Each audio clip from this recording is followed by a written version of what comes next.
देखिए, जो भी अवैध काम करता है ना, पैसा उगाही काम करता है, वो कभी इस तरह का काम नहीं करता है। कोई क्रिमिनल नहीं है, कोई चोरी नहीं किया है जो बँटवारा के लिए झंझट हो। यहाँ सीधी-सी बात है कि कोई आदमी काम करना नहीं चाहता है, हम लोग जनसेवक हैं, जनता के द्वारा चुन कर आए हुए हैं और कभी वो ऑफ़िस में बैठते ही नहीं और जो काम नहीं करेगा तो काम के बारे में बोली ही जाएगी। ये जो आरोप है पीटने का, मारने का, ये सब निराधार आरोप है।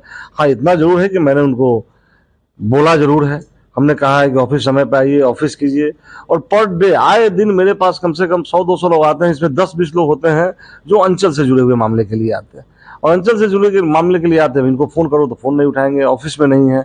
इन सब बातों के लिए मैं बोला था और उस दिन जिस दिन की बातें बता रहे हैं, 11 तारीख, शायद 11 तारीख का समय था। 10 तारीख को मैं पटना मीटिंग में था, 11 को मैं यहाँ आया था। सुबह-सुबह एक धरफड़ी गाँव है जहाँ पे सहनी बिरादरी के लोग हैं। 10 दिन पहले उन लोगों का घर जला था।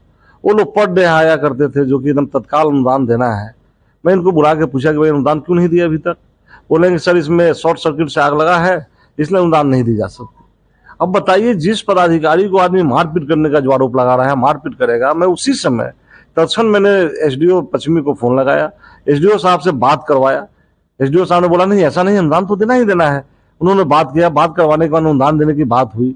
फिर वो यहाँ से जाते हैं, ये तो जांच का विषय है कि यहाँ से जब मैं मारपीट करता, उन्होंने आरोप लगाया, तो यहाँ से जाने के बाद में हमको फ़ोन क्यों करते? यहाँ से जाने के बाद में 3-4 बार मुझसे कॉल किए हैं, हाँ सर कल इस समय आएंगे, इस समय चिट्ठी देंगे, फिर कल होकर के 1 बजे हमको फ़ोन किए हैं। मेन बात है यहाँ पे कि वो उगाही करने में थोड़ी उनको परेशानी आ रही थी, लगता था कि हमसे डिस्टर्बेंस हो रहा है और ये कोई कर्मचारी सीआई मैं पहचानता भी नहीं हूँ, उस दिन शायद उनके साथ आया था। उस कर्मचारी के बारे में पता यही चलता है, चरणदीप राम नाम है उनका, कि वो आदमी अभी देवरिया में एक ज़मीन था, देवरिया स्टेट, देवरिया कोठी की ज़मीन थी।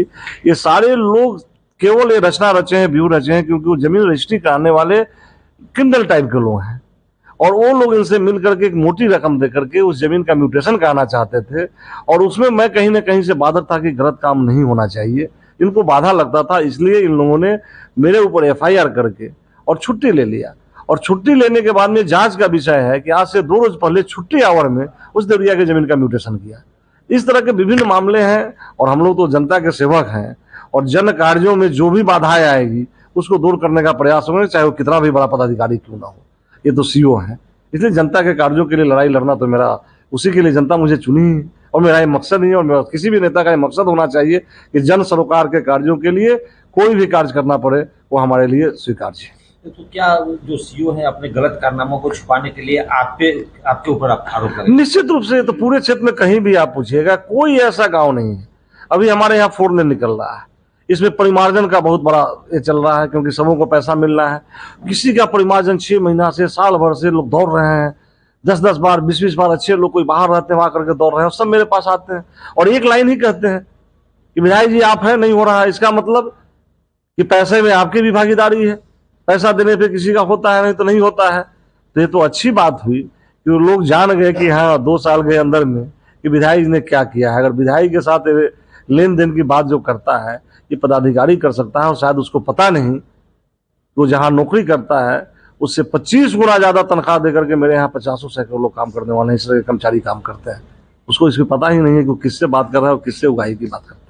एक और आरोप लगाया था कि आपके कोई रिश्तेदार सोनू है जो कि यहाँ पे काम करता है और उनके माध्यम से जो है दबाव बनाया जाता है। क्या जाते हो जाने से रिश्तेदार हो जाता है? ये तो पता करने की चीज है। वो मेरा कोई रिश्तेदार नहीं है, लेकिन इतना जरूर है कि मैंने उससे इनके गलत किए हुए कार्यों के बारे में मैं बुलवाया। उस दिन जब यहाँ करके यहाँ बैठे तो मैं बुलवाया, मैं पूछा कि बताओ 1 महीने में कहीं 3-3 चिट्ठी निकलती है कर्मचारी की ट्रांसफर पोस्टिंग की? इन्होंने 3 चिट्ठी निकाला था, जो चिट्ठी मैंने कहा और मेरे दबाव में वो लेकर के आया था। और कहाँ मतलब संबंध की बात होती है तो जांच का विषय है, मेरा कौन सा संबंध है। हत्या का भी आरोप लगा रहा है कि हत्या करवा देंगे, धमकी मिल रहा है। इसलिए सब लोग जानते हैं कि राजू सिंह हत्यारा है, वो तो हत्यारा के साथ खुद है। और मुझे आप लोगों के माध्यम से कहना चाहूंगा कि जिस तरह का आरोप और जैसे लोग इस काम को करवा रहे हैं वैसे लोग हत्या की राजनीति करते हैं। पूर्व में आज से 4-5 साल पहले यहीं पे इसी क्षेत्र में अमर भगत मुखिया की हत्या हुई थी। उस हत्या में मुझे नामजद अभियुक्त बनाया गया था और जिसके द्वारा मुझे नामजद अभियुक्त बनवाया गया था, बाद में 10-15 दिन बाद ये पोल खुल गई कि उसी आदमी ने उसकी हत्या करवाई थी, हत्या की थी और वही आदमी इसमें भी लगा हुआ है। इसलिए मैं आपके माध्यम से संदेश देना चाहता हूं, खास करके प्रशासन के लोगों को, कि जो लोग इसमें सीओ के साथ में मिल करके गलत काम करवा रहे हैं, वैसे लोग मुझे फंसाने के लिए कहीं ऐसा कुकृत्य भी ना करें जो आज से 5 साल पहले अमर भट्ट के साथ किया गया था। आप खुद समझ सकते हैं कि जिस आदमी का, जिस पदाधिकारी का रैंकिंग पूरे बिहार में सबसे नीचे हो, तो भ्रष्ट नहीं, उसको महाभ्रष्टम कहा जा सकता है, क्योंकि उसको खुद व खुद किसी भी पदाधिकारी के लिए, चाहे डीएम के लिए हो, प्रधान सचिव के लिए हो, किसी के लिए ये देखने का विषय है कि सबसे अंतिम रैंकिंग पर रहने वाला आदमी, और मुझे आश्चर्य लगता है कि किस दल के लोग ऐसे पदाधिकारियों से इस तरह का कुकृत्य करवा रहे हैं, जिस दल का संस्कार ही इस तरह का भ्रष्टाचारी संस्कार है। और भ्रष्ट लोगों की मदद करना, जो भ्रष्ट व्यक्ति की मदद करता है खुद भ्रष्टाचारी होगा तभी तो भ्रष्ट की मदद करेगा ना। और यहाँ पे मेरे बारे में कहा जाता है अत्याचारी, दुराचारी, भ्रष्टाचारी, तो जनता आपको बताएगी, साहिबगंज की जनता ने मुझे एक बार नहीं 4-4 बार चुनाव जिता करके भेजी है। और भ्रष्ट लोगों के भ्रष्टाचारी कहने से मुझे हंसी आती है कि खुद जो भ्रष्ट हो वो दूसरे को भ्रष्टाचारी कहे।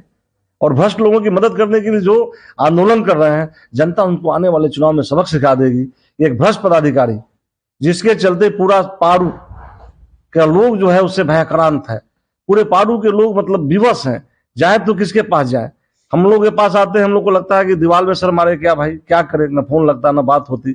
और वैसे लोगों के सपोर्ट में आकर के धरना प्रदर्शन आंदोलन किया जाए तो ये इसकी मतलब अंतिम सीमा हो गई सरकार की। सरकार भ्रष्ट लोगों की सरकार चल रही है, उसमें भ्रष्ट लोग जो हैं भ्रष्ट पदाधिकारियों की मदद करने में लगे हुए हैं।